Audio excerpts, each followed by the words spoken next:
Hola, hola, hola, ladies and gentlemen. This right here that you are witnessing with your own two eyes is the start, the beginning of my YouTube channel. Yes, let's go. Come on, give me some claps. Beautiful, beautiful. It's good to see you all, but it's also good to see me too. So, I came here with the prop. Also, a question to you all. Have you guys heard of Space Jam? I'm assuming so. But did they ever tell you about the cousin that no one ever speaks about?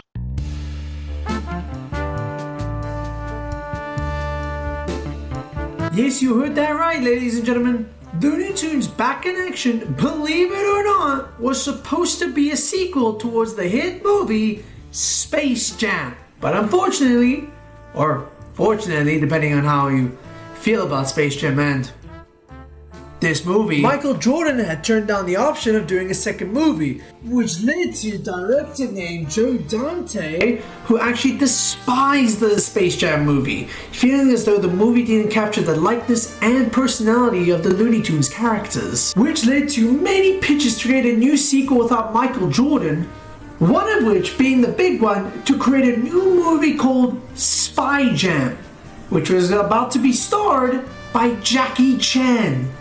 Yes, the Jackie Chan. There was even a poster made in concept of the film if it pushed through, but sadly, plans fell through. With Jackie Chan no longer in the mix and Michael Jordan being out of the picture, what was left for Warner Brothers to do?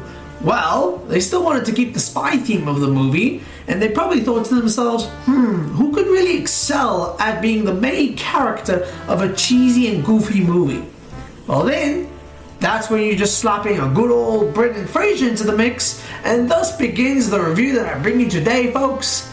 Looney Tunes Back in Action. Now this is where my inner child comes into play, because I freaking loved this movie growing up. It's such a silly movie that I cherished a lot when I was a kid, and yet when I took the time to watch it as an adult 2 decades later, I can just confidently tell you that, man, I still love this movie. Don't get me wrong, this movie is no Shakespeare, it's not perfect, nor was it trying to be, because lol, it's a Looney Tunes spy movie. It's just a movie with a messy flow of plot, and is a glorified cliche extravaganza, and it's self-aware that it's a cliche extravaganza. So, why aren't people talking about this movie? Well, firstly, let's just address the elephant in the room. It didn't do so well in the box office. The movie only pulled in $68 million with an $80 million budget, which cut down a lot of the sequels that they wanted to make relating to the series. And it also was a mixed bag for the critics, with it having a 5.8 on IMDb, a 58% on Rotten Tomatoes, while also getting a 64 out of 100 on Metacritic, but still having an audience rated at 6.3 out of 10. Plus, you don't see many people make any videos about it, but I do see a lot of comments commenting on how it's their favorite movie or an underrated classic, so why don't we just find out for ourselves? So, is this movie a hidden gem that's overlooked, or is it a forgettable movie that we're trying to not be ready to revisit? Well, today we're gonna dive in and figure it out for ourselves.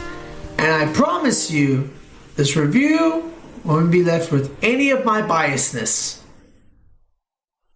Okay, maybe I'm lying. We start the movie with a classic scene of the good old-fashioned duck and rabbit season scene, with Daffy and Bugs both fighting over which season it is for Alma to shoot either one of them. Rabbit season! Wabbit season! Duck season! Fire! But it all turns out just to be Daffy reading out the script of the whole scene at a table read, revealing that in this universe of the movie, that Daffy, Bugs Bunny, and many other cartoon characters are just actors working for Warner Brothers. That's right, guys. It's been confirmed. Looney Tunes characters? Pfft, they're all fake. Bugs Bunny ain't even a real bunny. Daffy Duck ain't even a duck. He's actually a seal. Daffy would then express his displeasurement as he's upset about the constant mistreatment that his character has been getting, wishing for his character to be written better instead of just being a stooge for Bugs Bunny. Think Dave's right. Maybe I'll take a vacation. Go visit my 542 nieces and nephews. Haha, good one. Wow. I got that joke. Wow, what a classic. if you don't get that joke, the joke here is that bunnies love to fuck. The film introduces us to our third main character of the film, Kate Houghton, who is a Warner Brothers executive for comedy, which is pretty ironic to say because she does no such comedy throughout the entire film. Kate did Lethal Weapon, babies. Finally, a lethal weapon that I can take my grandchildren to. Okay, whoa, time out. There is so much to unpack here. Okay, first off, Lethal Weapon babies. What a name. Second off, the slogan, nap time's over. Thirdly, who pissed these babies off? Seriously, who?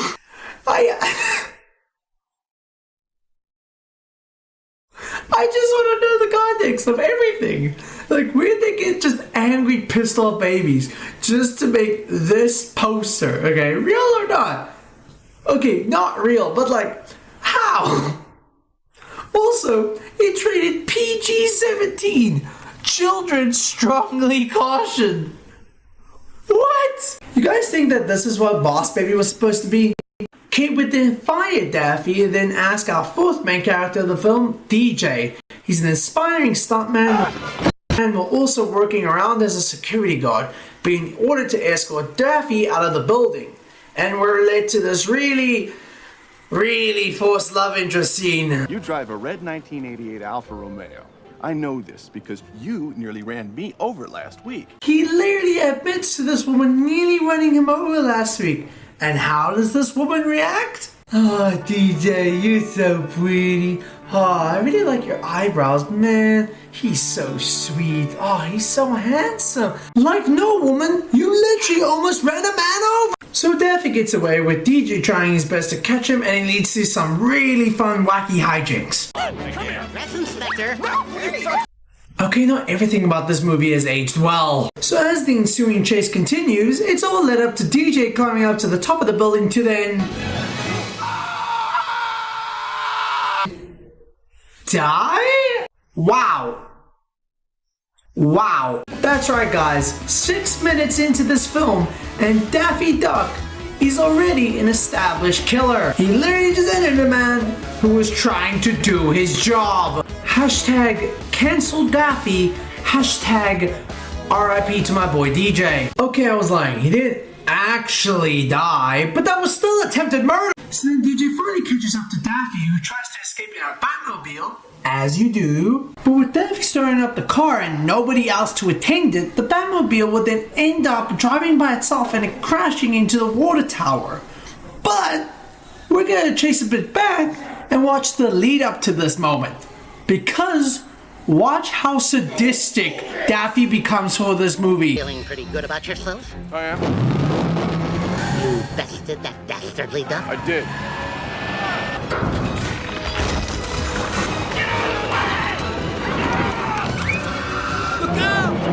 The car was moving itself, the tower was falling, and everyone else was panicking around him, and all Daffy did was smile and watch.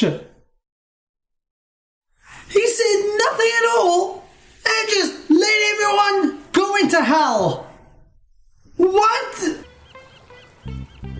I think she likes you. Lock him up now! So DJ gets fired from his job, and we cut to a scene where we're in a studio cafe and Matthew Lillard?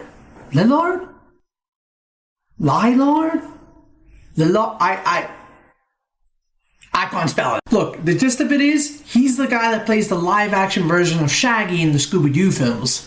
And in this scene alone, he's getting crapped on for his performance of those movies by the cartoon versions of Shaggy and Scooby. If you like Goof on Me in the sequel, I'm coming after you. Holy crap, dude.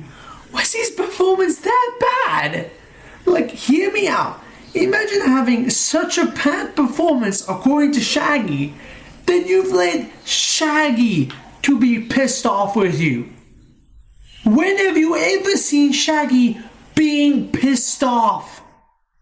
Exactly, because you haven't. Then Then we have Kate and Bugs Bunny try to discuss what's next for the new movie, but overall, Bugs Bunny is only willing to do it unless Daffy's involved, even when Kate tries to reject it. DJ gets back home, still feeling down about losing his job, up until this psychopath comes back to the movie.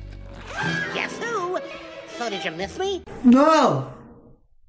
I don't think I did. Daffy then sees multiple framed pictures of DJ's dad's work as an actor and assumes that he's a super spy, to which DJ denies and says that his dad is just an actor, only for a remote control to ring and reveal that his dad is indeed a super spy. So his dad, Damian Drake, who is now revealed to be a secret agent, and before I continue talking about the story, if you didn't know, Damian Drake is played by Timothy Dalton, the same man who's also played as another secret agent in another secret agent franchise film known as James frickin' Bond. Yes, the James Bond. So to see him being casted to be another secret agent in another movie, it's a nice touch. I mean, he's completely useless in this film. I mean, he's just there to add He's really just there to give exposition of the whole film, but you know, nice touch still. Dang it, let's go, baby! Woo! Fifth take.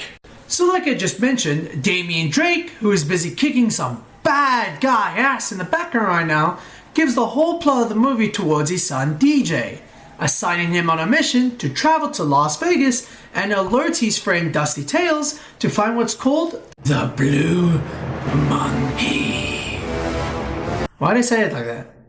The Blue Monkey, which is being described by his dad as a diamond, a very special diamond. So DJ's dad just nukes a guy, as you do, gets kidnapped in the end, leaving our heroes to go out and save him.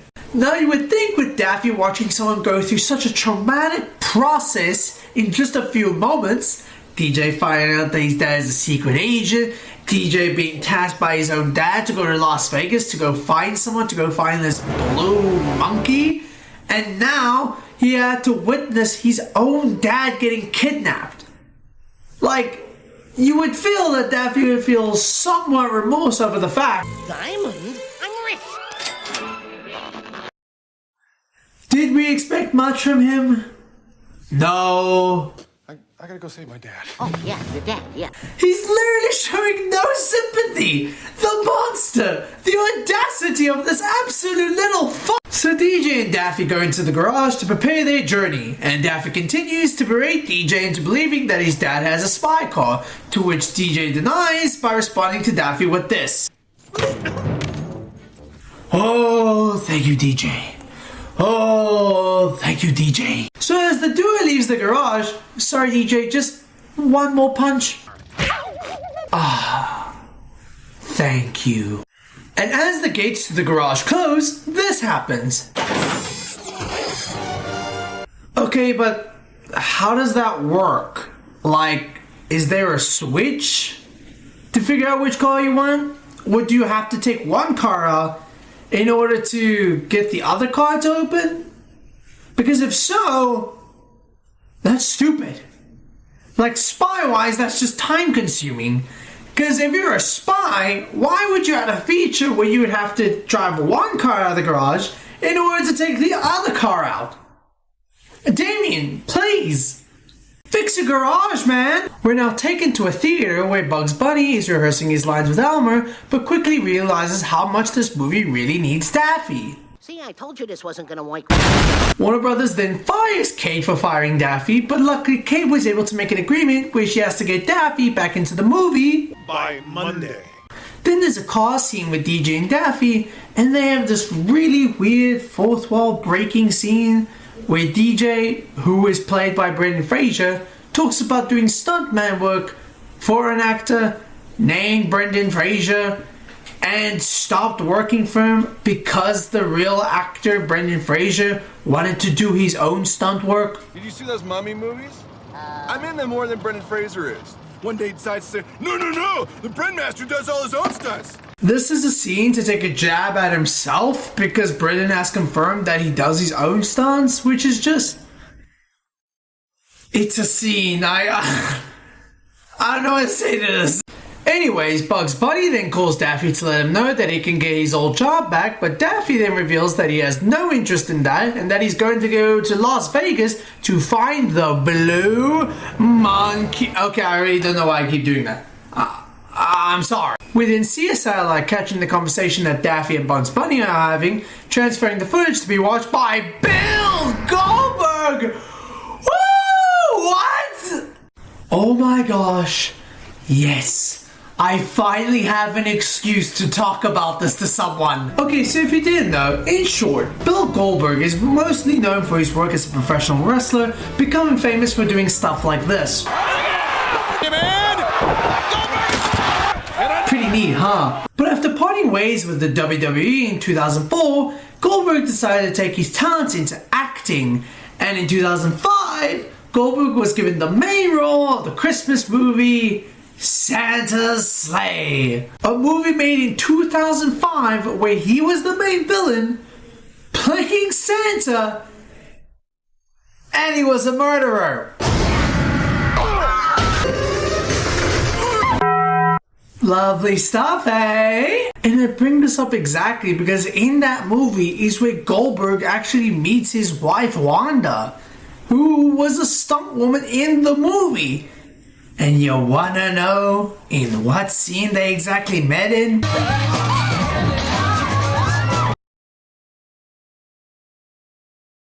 Merry Christmas! So, Bob takes this information and sends it through to our main villain of the story, a man named the Chairman. He's your typical evil corporation boss as he owns the company called Acme. He's played by Steve Martin. He's kinda like Jim Carrey with his movements.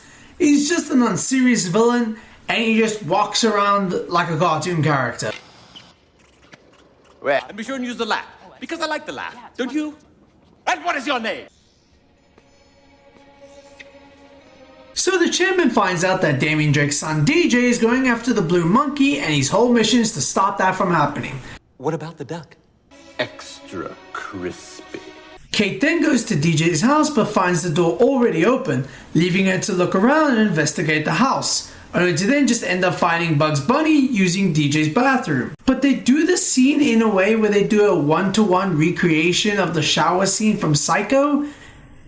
It's dramatic, it's random and odd, but like, that is practically the whole movie. Bugs Bunny then reveals to Kate about Daffy's whereabouts and they just decide to take DJ's dad's car, which Kate is very okay with, even though she's literally committing Grand Theft Auto right now. Like, Kate does not live there, nor do I assume Bugs Bunny does, as the door was seen left open, which probably means he too broke into DJ's house. So, yeah, lock him up. They've committed a crime. Lock them up. Send them to prison. I do not care. Give them the max sentencing. So the super spy car takes them on the road to Las Vegas, and Bugs Bunny tries to pass the time by singing a song with his guitar and Las Vegas! Kate immediately just throws it away. Why? I don't know, man. I think she's just trying to be the least fun character in this film. Just let him around. Don't touch anything. This is Damien Drake's car. That you stole, might I add. Bugs Bunny then plays around with the car's controls and one button just launches a rocket and possibly kills someone? Yes, this is a desert. I doubt that there would be anything for them to kill. But like, shut up, this is my video. I'm adding lore to this. Kate then argues with Bugs Bunny to stop pressing buttons, and it leads to them pressing a button that can let the car help them change their outfits. Look, I don't know exactly how that works, but it's only a movie. So DJ and Daffy arrive at the casino to look for Dusty Tails, but on the side we see that the chairman is hiring Sam to take care of DJ and Daffy. Sam would then ask if he would get anything in return, and that's where Bill Smith, would then open a chest filled with gold, truly enticing Sam to take the deal. We then get introduced to Dusty Tails, who is actually a performer for the event, and with DJ needing to get information out of her as quickly as possible, DJ just mugs a guy and steals his outfit. My guy, he's got bills to pay, DJ. What are you doing? Last I checked, Las Vegas ain't the cheapest place to live. It was a performance, DJ. You just couldn't wait 5 minutes until the performance was done? Why are all these characters so selfish? So then DJ tells Daisy about the situation he's in, leading to Daisy to reveal that DJ's dad was on a mission to get the blue diamond before the chairman could, because the diamond has supernatural powers. And boy, just you wait to see what the powers and the chairman's plans are. So then Daisy has a playing card that she was supposed to bring to DJ's dad, and when DJ asks for the card, Daisy says, You trying to take over for your father. These evil forces, they're bad people. remember that scene for later. You don't have to think about it for too long, but still remember that scene for later. So Sam and his goons barge in and try to attack our heroes, leading to DJ taking the car from Daisy, and Daisy is left to beat down the henchmen to stall for time. And that, ladies and gentlemen, was her last scene of the movie. You never hear nor see her ever again. She's a trained spy and even told DJ, These evil forces, they're bad people. but she is just letting DJ, an ordinary man, take on this risky mission. Does she want DJ to die? So DJ and Daffy try to get away from Sam and his henchmen, and it leads to DJ having to fight the men for himself, while Daffy's in the background commentating the whole thing. That's not boxing. Mine is here. Hey, it's that thing that should have happened in that other supposed boxing match. So DJ fights them off, but before DJ could finish them off, Canasta, I don't know if I'm really pronouncing that right. It's the guy fighting DJ.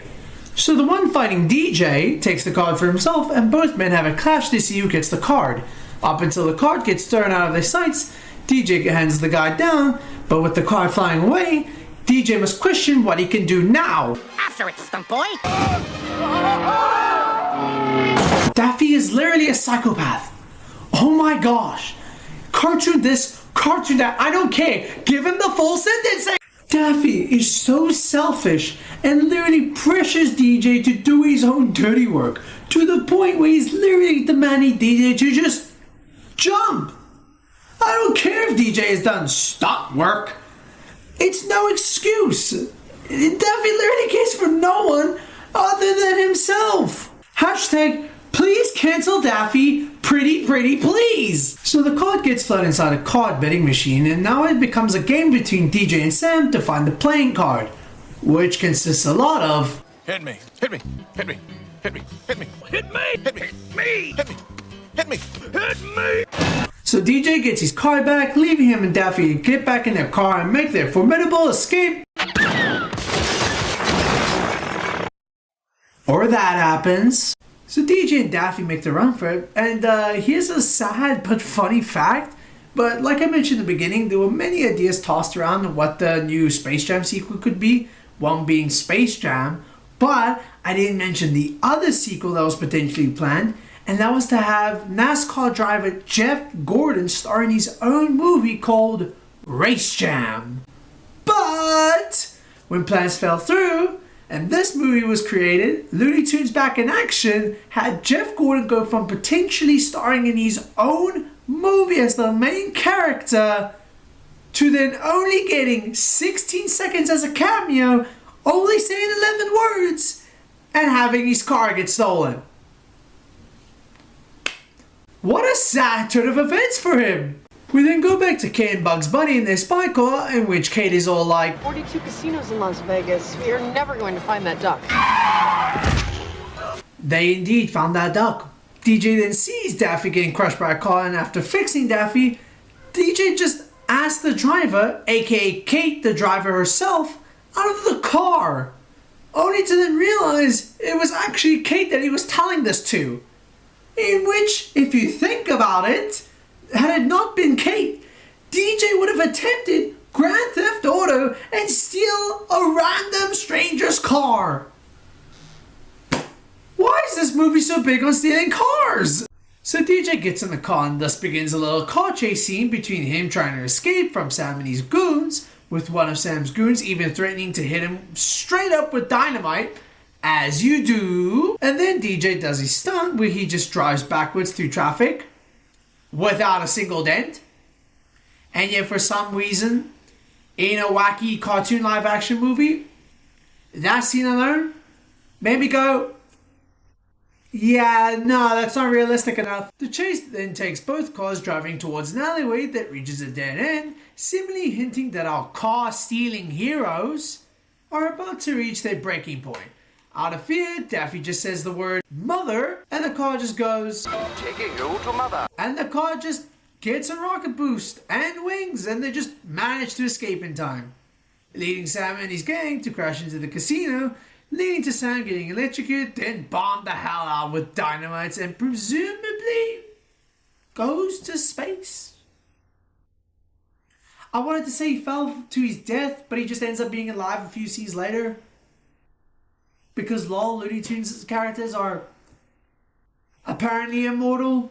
So after that chaotic event, the group, only mildly caring about the fact that they've got a car so high up in the air it's above a freaking plane, are having an argument about how they're going to handle their current situation, leading to DJ telling everyone to calm down and that he can handle it, which led to... The group panics as the fate of their death is about to strike them right at the moment, and even with such a nerve-wracking situation that is happening, Daffy, still the soulless duck that he is, still goes, Hello, my Warner Brothers stock. I got an inside tip that Bugs Bunny's about to die. okay, it was such a funny line. Even though Daffy's at the brink of death, bro is still the most salvaged character in this whole movie, literally having no care for the people around him. Either way, they don't die because the car stops itself as it's about to hit the ground. Why did that happen? How would I know? But hey, at least they still have a car that's still safe and sound. Then the gang set up a campsite for them to rest on, and Kate would look at DJ and say, You really think that playing card is gonna help you rescue your father? You know this all sounds insane, right? okay, I get in a way what she's saying, but on the other hand, she says all this while literally going through a day of an insane, unbelievable task. She literally drove a car with futuristic abilities. She literally got chased by a car that was trying to threaten them with dynamite, only managing to survive said scenario when a specific command from Daffy allowed their super spy car to fly away with rocket boosters and wings. But this playing car was insane? That's not even top 3 of what you guys have done. That is insane. Is she okay? The next day rolls by and the gang are mentally at an all-time low, with not knowing what to do as they're stuck in the middle of the desert, but then as they're walking, they manage to find a Walmart in the middle of the desert. And hilariously, Bugs Bunny himself just does the joke for me in this bit. Is it a mirage or just product placement? And they just do this whole fourth wall breaking scene where Daffy just promotes what Walmart is. With shopping convenience at such low prices. Fresca, Mountain Dew, your product name here. Is this your idea? The audience expects it. They don't even notice this kind of thing anymore. Literally the embodiment of Adam Sandler films. Nice of Walmart to provide these Walmart beverages in return for us saying Walmart so many times. This scene could be easily deleted from the files and it wouldn't miss a beat on how this movie would go. But screw it. Stupid scenes like this is what makes the movie. Like, this is the nostalgic ride that I've been going through. And I love it because they just fully embrace the absurdity that they have brought to us here. Because that's what Looney Tunes is about. In general, the movie knows it's a chaotic roller coaster. It's so self-aware that the characters are practically winking at you through the screen. Practically telling you, yeah, we know this doesn't make sense, but isn't that the point? But the corporation Acme captures their conversation, leading to the chairman questioning Sam as to why he couldn't capture both DJ and the duck, but Sam's excuse couldn't justify it, so he just... I don't know, dies again? The chairman then integrates DJ's dad for a bit up until the chairman's dad brings up that they also have a desert operative. Leading us to our next character coming in, Wild Coyote, who is well known for his antics while trying to catch the Roadrunner bird, which he is shown to be doing here again, but as the coyote tries to chase the bird, he then gets stopped as he gets a call from the Acme, seemingly being tasked to stop our main heroes. And clearly in the coyote's mind, the best way to stop our main heroes is with a missile launcher. Yeah, I can see why that's appropriate. But either way, his plan fails as the missile not only burns him, but completely turns on the coyote's back, crushing him in an instant. But hey, at least nothing worse happened to him. Here, but let's just assume that you're right and Damien... He's fine, guys.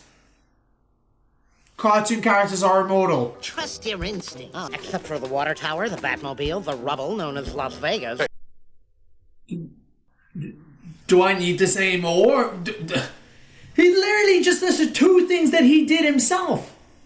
Himself! Daffy did all that! He's taking zero accountability for all of his actions and blaming it on someone else! He's careless! There's nobody as rich and famous and powerful as my father who just disappears into And then DJ disappears into thin air. But it's all good as DJ then pulls the gang to bring them towards a lab. And just as they arrive, they then get greeted by an alien trying to eat them, kill them, I don't know. But luckily the alien gets contained and it's all safe and done. Then some armed forces arrive as the gang appeared as intruders, and thus leading to Damian Drake and that big diamond.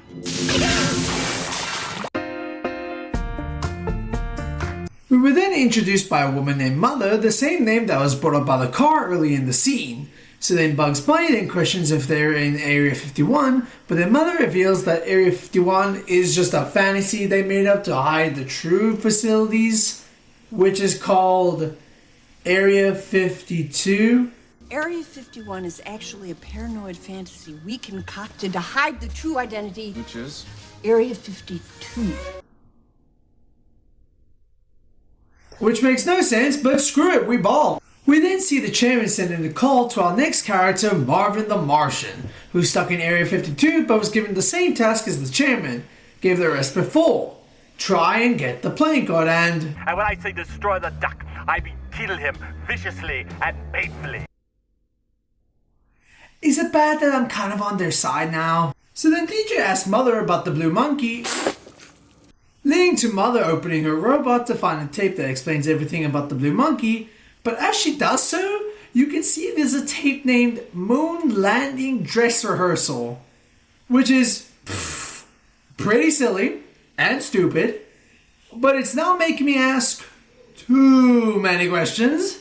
And it's questions that I know this movie will not answer for me, so we're just gonna move on. So to show the tape, it reveals that the company Acme want control of the blue monkey because it has supernatural powers that can literally turn people into monkeys, and this is what Acme plans to do. And that plan is to literally turn people into monkey slaves and use them to manufacture shoddy Acme goods and then change them back to people to buy the stuff. Okay, what? I thought this was a kids movie. We've got a villain planning to make monkey slaves out of people and having them make and buy their own manufactured creation. Why did I like this as a kid? This movie is so fucked. So Mother then helps the gang by giving them phones that have gadgets on them, like having the phone be a magnet and Chip calculator, Game Boy. Game Boy? 10 out of 10 movie. I don't even care. So Martin gets out of the glass and starts... Wait, hold up. He had that thing the whole time? Why didn't he use that sooner? Why did he leave himself in prison for so long if he had that weapon that could help him get out so fast? Oh my gosh, I'm stuck in a rabbit hole of stupid questions for this dumb movie. Martian then lets the other aliens escape and Mother just says the line, I knew this day would come.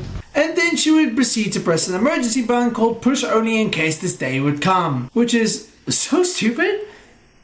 But it got a chuckle out of me, so it gets a pass. Martin tries to get the car from DJ, but Daffy takes the car for himself. And instead, then DJ gets attacked by this brain alien thingy. I don't know. Anyways, Martin dies. Bugs Bunny literally suffocates an alien by filling his helmet with popcorn, then proceeds to make jokes while the alien is literally slowly dying. Isn't it about time to enjoy a Frosty Cold soda at the concession stand? Okay, is every character in this movie a sociopath or something? DJ then kills the brain alien. and the gang managed to leave Area 52 before it closed down on them. The gang then looked at the playing card, and with the realization that the Mona Lisa's face is on it, they think they need to visit the actual painting, which is in Paris. So now you're probably thinking, okay Nando, what is... Oh, by the way, that is my name. My name is Nando. Nice to meet you. How can they just go to Paris? I mean, they don't have a car, nor any transport that could be around a freaking desert. So realistically, there's just no way they could possibly go to Paris. Like this.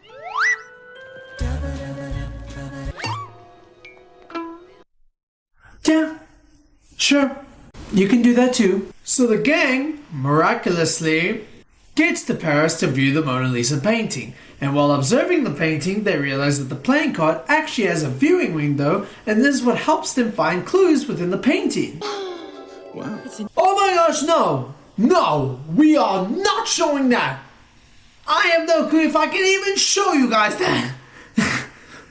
This movie literally just created art for the Mona Lisa with a broad, which I don't think any sane person asked for this. But we're going to move along. What the hell, movie? But by reflecting the picture, they realize that the painting actually reveals a map towards Africa. Hey, I love that! But then Elmer comes in to interfere with their plans, as he's also ordered to get the playing card from our heroes. Well, as it turns out, I'm secretly evil. That's Hillbills for you. This movie is way too self-aware for its own good. So then Elmo goes on to chase Daffy and Bugs for the card, and then go... Mr. Smith kidnaps Kate and goes off into an elevator. Then Bugs and Daffy continue to get chased off by Elmer, and they do so by running away from him inside some famous paintings. Don't worry, man. It happens to the best of us. And with this wild goose chase with them running around in various paintings, the cartoon characters go through some really good animation throughout the scene. And it was really good. But too good for this movie. You get what I mean? So DJ continues his chase of going after Mr. Goldberg Smith, who has Kate in a bag. The chase between Elmer and Bugs and Daffy ends when Bugs literally makes Elmer turn into Thanos as he literally disintegrates. Is that our first cartoon death?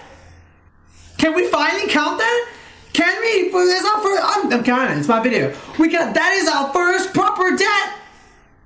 Woo! We then see take Kate to the Eiffel Tower, which leads DJ to use his super spy gadget rocket pants to help him get up there, which helps him do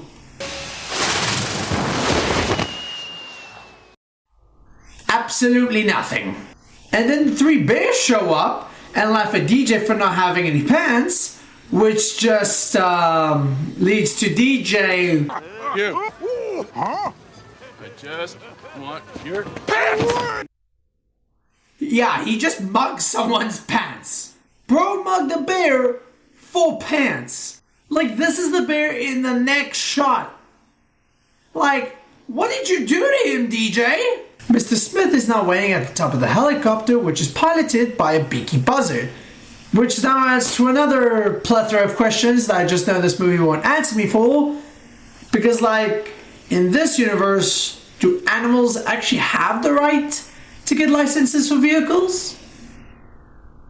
That including piloting helicopters? Are there any Looney Tunes characters that actually work as Uber drivers? Do they do retail? Work as pilots for airplanes? I need these questions answered, man! So Mr. Smith would open the bag with Kate in it, and Kate makes the lovely mistake of trying to beat up a wrestler. Look, man, did we really think she had a shot? And so through the fight, Kate was at least nice enough to hand Mr. Smith her phone. You know, the exact phone that has actual evidence to the map that will lead them to finding the blue monkey. Yeah. Nice job, Kate. Leading to the helicopter, bringing a ladder to help Mr. Smith climb up, and Kate just decides, screw it, we ball! Because she immediately leaps onto... Clearly Mr. Smith's stunt double? They didn't even try with this one. They were just like, look guys, we just need a guy who's big and bold for this movie. Come on. It's just that simple. So DJ finally catches up and sees Kate in her position, and the camera just immediately does its best to show the worst shots and angles of the guy clearly being shown to be a stunt double and not being Mr. Smith. Which makes me laugh, because through the shots you could see they were trying their best to hide the guy's identity, but in this one they were just like, look guys, we're just a Looney Tunes film, let's just get through this. Kate then begins. So DJ finally catches up and sees Kate in her position, and the camera just immediately does its best to show the worst shots and angles of the guy clearly being shown to be a stunt double and not being Mr. Smith. Which makes me laugh, because through the shots you could see they were trying their best to hide the guy's identity, but in this one they were just like, look guys, we're just a Looney Tunes film, let's just get through this. Kate then begins to fall to her death, so DJ reacts accordingly and goes, "Wee, me too!" And as they go down, and maybe someone can educate me on this, but like, how does that movement help DJ get to Kate faster? Because she got a big head start with that fall. How the hell did that movement get to her so fast? So then DJ saves Kate, and that little grappling hook on the phone is somehow able to support the weight of 2 people that were falling from the Eiffel Tower. I know it's a stupid movie, but I still have to question it. So DJ and Kate get to safety as they catch up to Bugs and Daffy. Kate then goes to creating this really forced love scene, which you can feel was done by design because you could see that they were just trying to poke fun at the trope. If this was a movie, you and I probably wind up together. DJ feels down about losing the card, but it turns out that Bugs Bunny still had the card with him, leading our heroes to a ray of hope for themselves. The chairman then accesses the phone that Kate had to find where the blue monkey is headed towards. Okay, this needs to be addressed real quick. Daffy, terrible character. You have no right or reason to adore this freaking selfish jerk. Okay? But it's not really addressed as to why the chairman hates Daffy so much. Like, it's always been established that Damien, aka DJ's dad, has a son who is DJ, is the one going after the blue monkey and trying to stop them. But yet, for some reason, the chairman is finding every little excuse to bring up and wanting punishment towards Daffy for some reason. What about the duck? Extra crispy. And when I say destroy the duck, I mean kill him viciously and painfully. Like, seriously, they should be a lore as to why the chairman hates him so much. Like, maybe they could explain it in a sequel. Also, I get to barely mention what's happening with DJ's dad. Well, it came with intention because, you know, he's not that interesting. I mean, yeah, at the beginning of the film, he was kicking a few bad guy butts while being strapped to a chair, which, yeah, somewhat cool. But then you see later in a scene where he's just strapped to a machine that just makes him hit himself. How do you like that, Mr. Slap yourself in your own face? Over and over. Which is just... yeah, it is a kid's film. So even though the movie's plot is about getting the blue monkey and in return getting to save DJ's dad, I'm just gonna ignore him until he's important later. Moving forward, the chairman then reveals his next plan to stop our heroes, and it reveals to be Taz, but when one of the chairman's employees fought against having Taz handling the task, as he is known to be really vicious and most importantly, really stupid. I mean, that's a fair assessment. I sure hope the chairman took it well.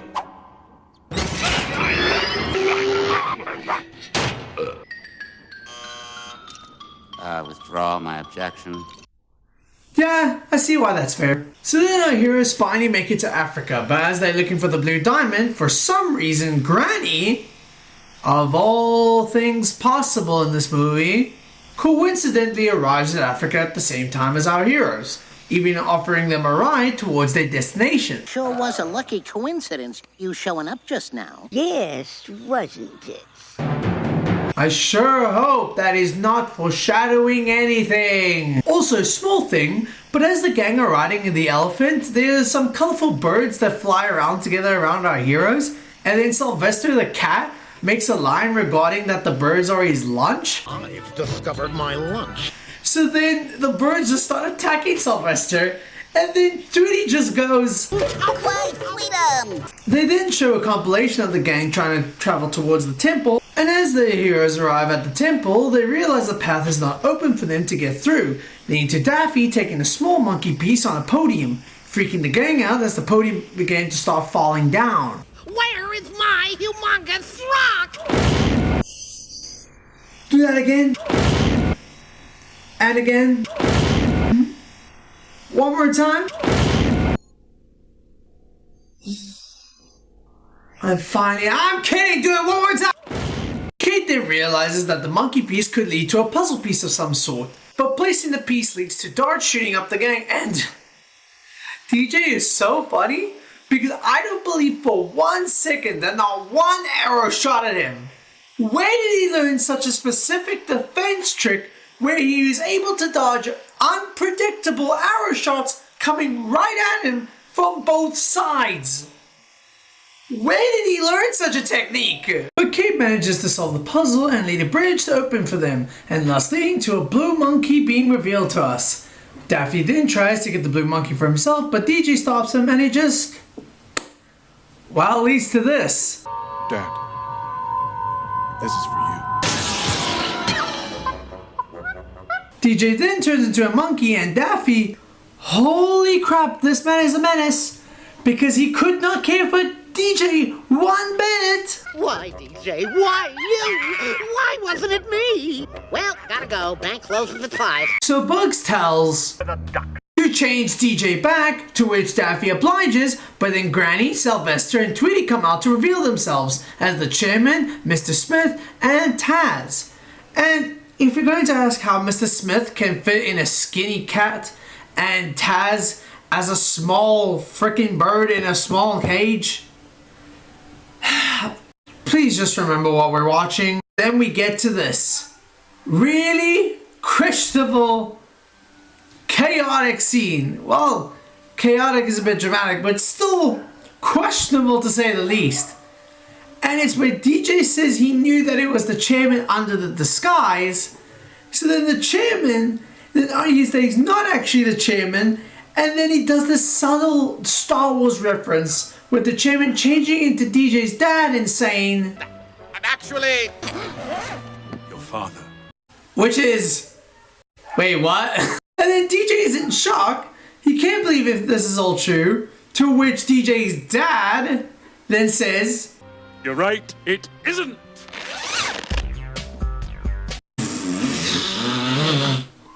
Oh my gosh. Oh my gosh. I can't believe it. Yes, ladies and gentlemen, you saw that right. That is Michael Jordan. But not just any Michael Jordan. No. That is 1996 Space Jam Michael Jordan. I'm not even kidding. This is literally a reused clip from the Space Jam movie. Let's do some drills. Let's do some drills. How do I explain the scene? This doesn't make a lick of sense. Thank you, Daffy. The chairman then turns himself back to normal, then orders DJ to hand him the diamond, to which DJ denies giving it to him, leading the chairman to order Mr. Goldberg Smith to hand it to him. Beefcake, who I have sometimes been mistaken for. Come on! Come on! Look, I get it. It was probably difficult to have Goldberg around during these shoots. He was still an active wrestler around this time, and it was probably difficult doing this while you guys were shooting. Cool, I understand that. Either way, was it so difficult just to find better camera shots of the stunt double instead of doing him so dirty? So then Mr. Goldberg Smith pulls out a big blaster and then just disintegrates everyone. Then for Goldberg's last scene, he reveals himself to just be the She-Devil, which then leads into Taz and the She-Devil getting married.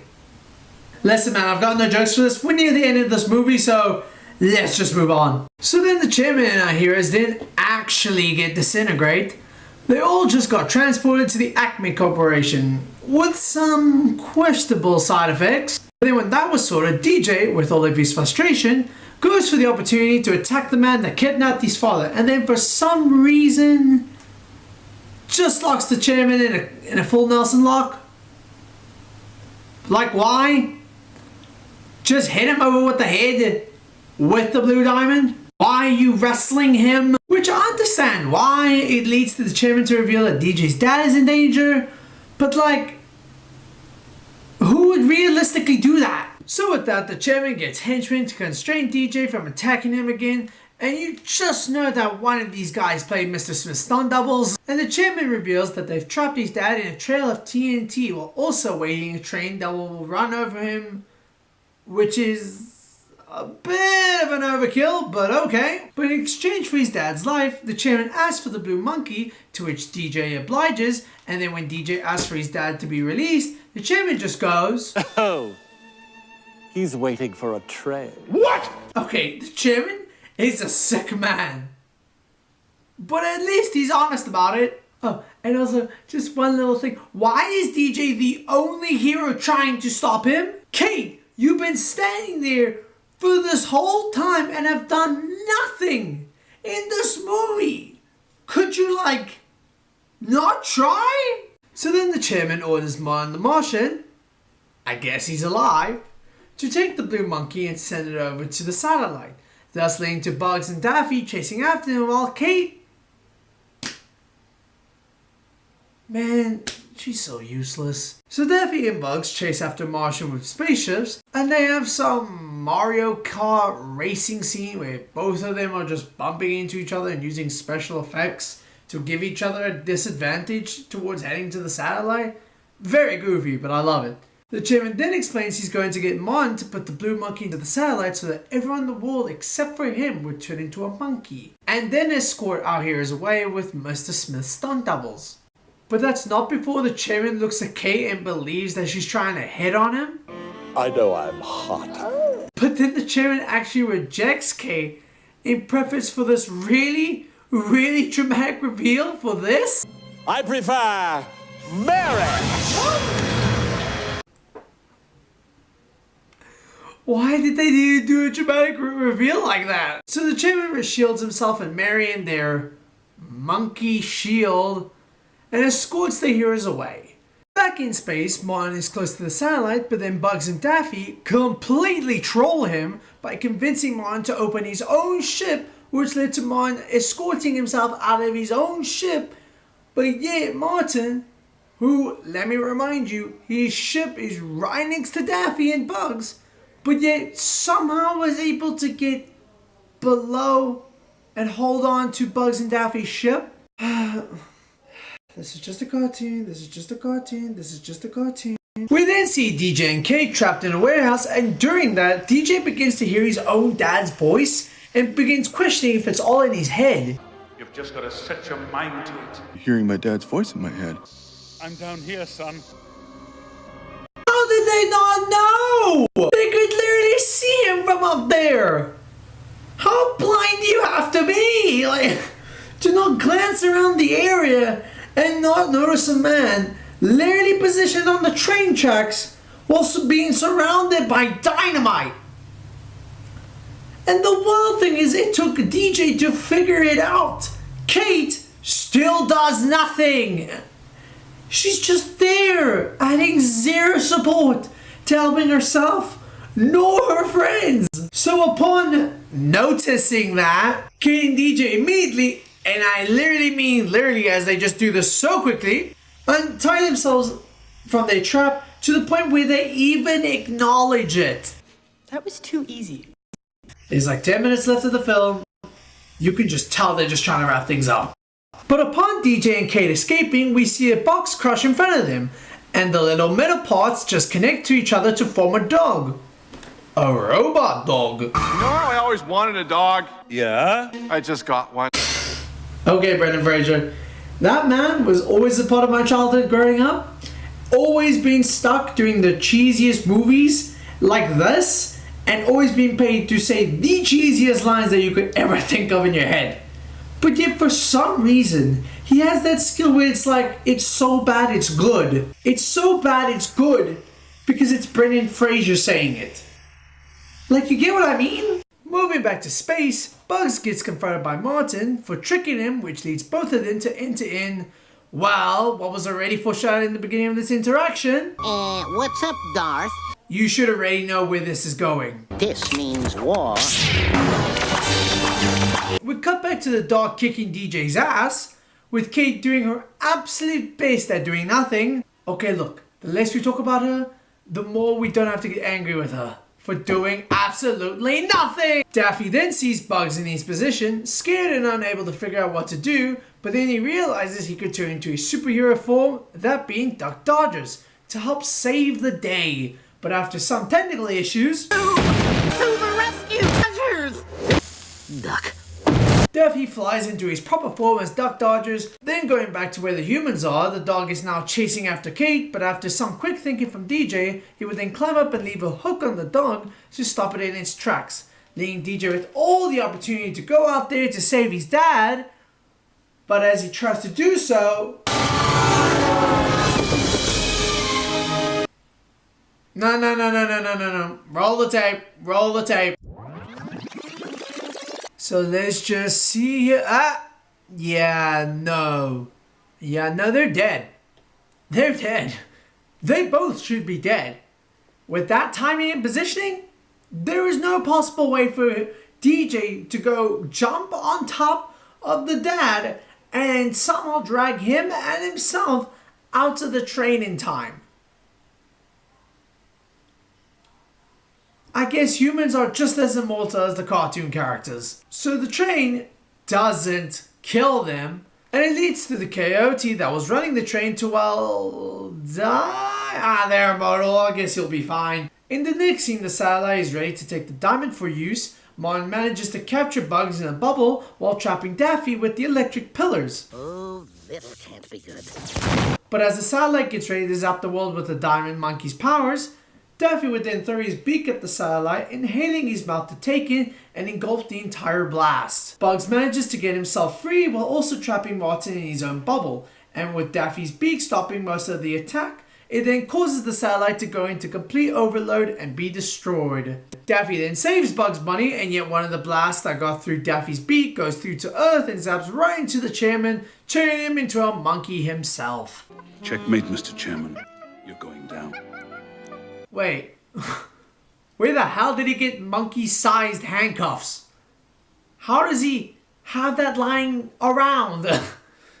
Do spies just carry around normal handcuffs and monkey-sized handcuffs specialized for situations like this? DJ and his dad reunite and hug it out. Dad, I think we should move. Well, what's wrong with Beverly Hills?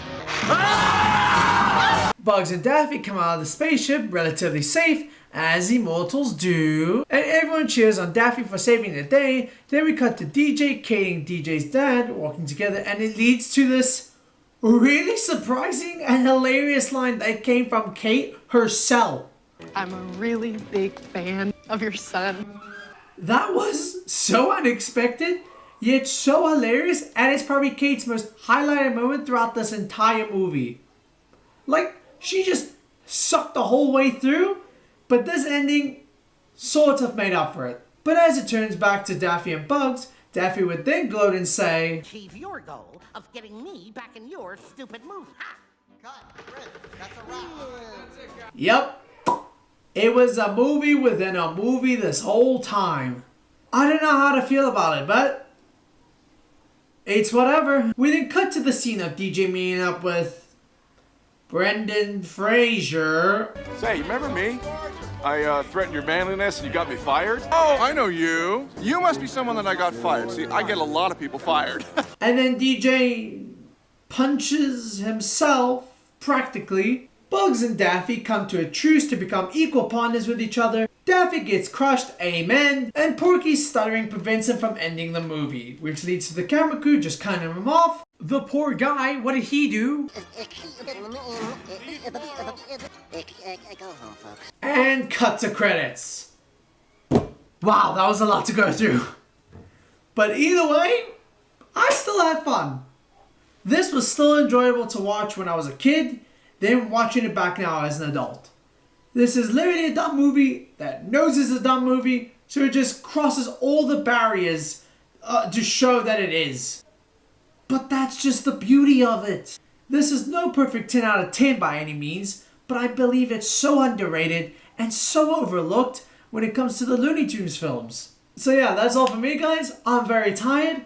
Follow me on all my socials. And subscribe. Don't forget to subscribe. Just like how I forgot to mention that you must subscribe until only after I started editing this video. But yeah, subscribe. Amen. And we'll see where we go from here. Tune in next time where my next review will be, something. Goodbye!